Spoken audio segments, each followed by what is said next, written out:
All right, this is my top 5 worst movies of 2022. It's really more my least favorite movies of the year. I don't run out to the theater and just see anything. I only see movies that I think I'm going to enjoy. So there's probably a lot of stuff people think sucks, and it's not going to be on this list because I just didn't see it.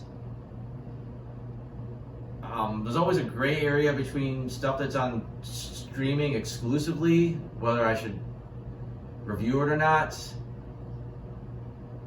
If it's a bad movie and it was exclusively on streaming, I'm not going to bother putting it on this list. I'm just going to consider it, you know what, it got dropped on streaming for a reason, so it doesn't, deserve to be on this list. With that said, my number 5, I went with Uncharted. I'd never played the game, so I didn't really know anything about it going in. I just based it on the movie, and it was just wasn't that great. Just everyone felt completely miscast. All the characters just didn't feel like they were matched with who they were trying to play. And again, I'm not basing this on the video game characters. I don't know anything about them. Just the characters in the film just seem miscast. This is so many twists and turns and backstabbing. Like all the characters are relatively unlikable.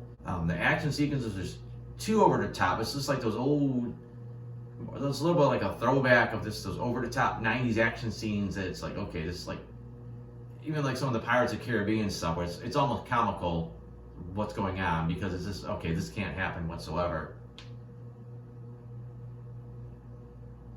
Number 4, I am going with, I also want to say before I continue that when I'm trying to put these movies on the list and figure out what should be higher than lower, I look at, if I had to rewatch one of these movies, which one would I rewatch? And I think that helps finalize the order.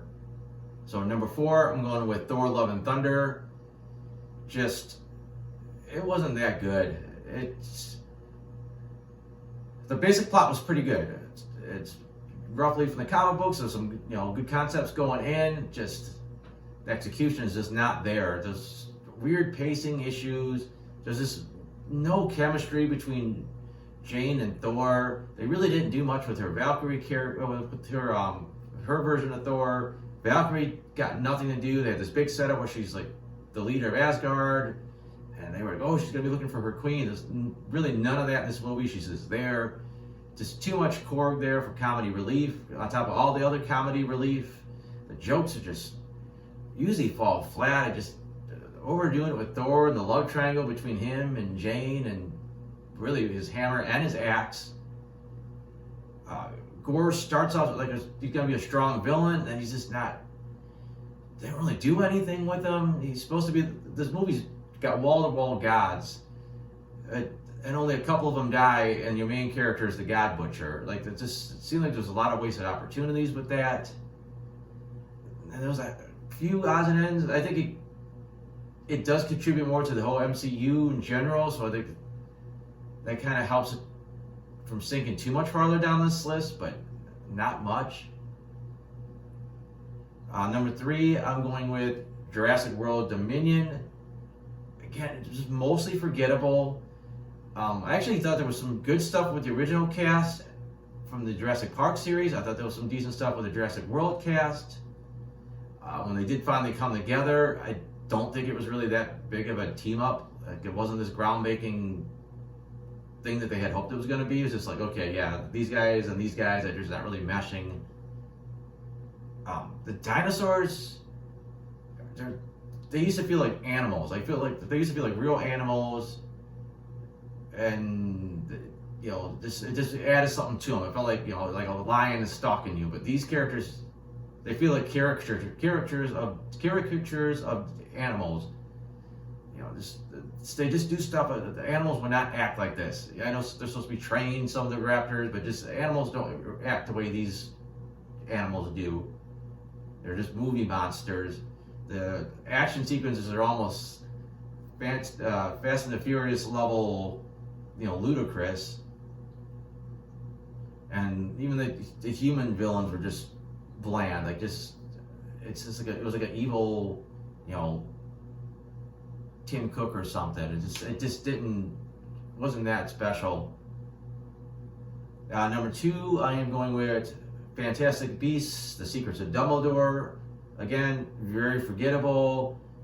Not only were the characters from the previous films pretty forgettable, but they had some more new characters that just went nowhere.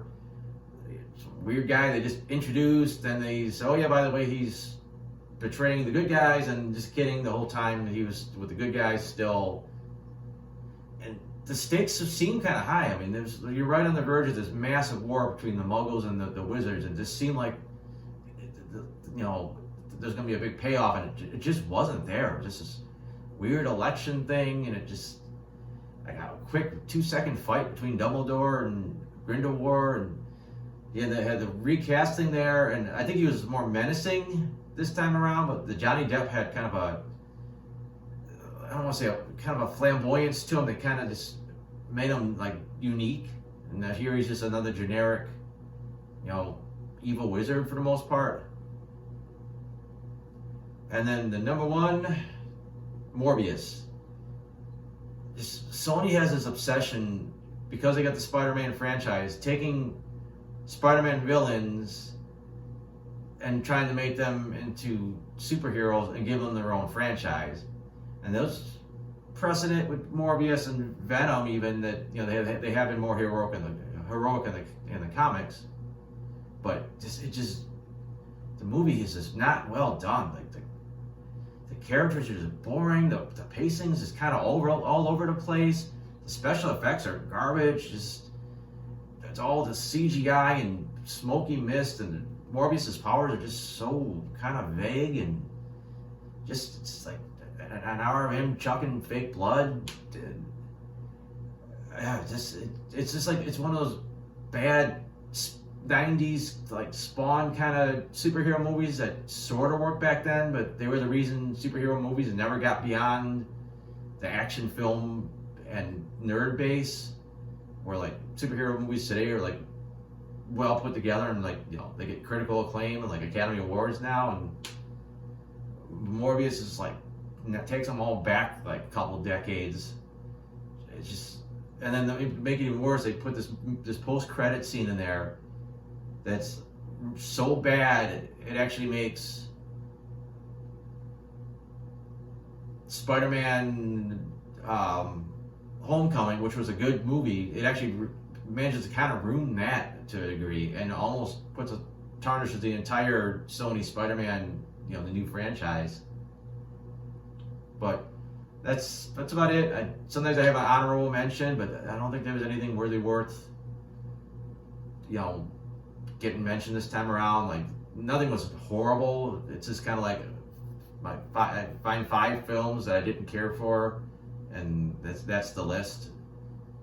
And sometimes you get a new one, next one off. Sometimes you got the one that's completely deserves to be on the list, like a Morbius. But other than that, I have a version of this same list on my website, soundofbattermyhead.com. That will also feature links to the original non-spoiler reviews. I'll put a link at the bottom of this with links to my original YouTube spoiler reviews if you want to check any of that stuff out. I'll have a top 5 best films coming out within a day or two. So other than that, thanks for watching.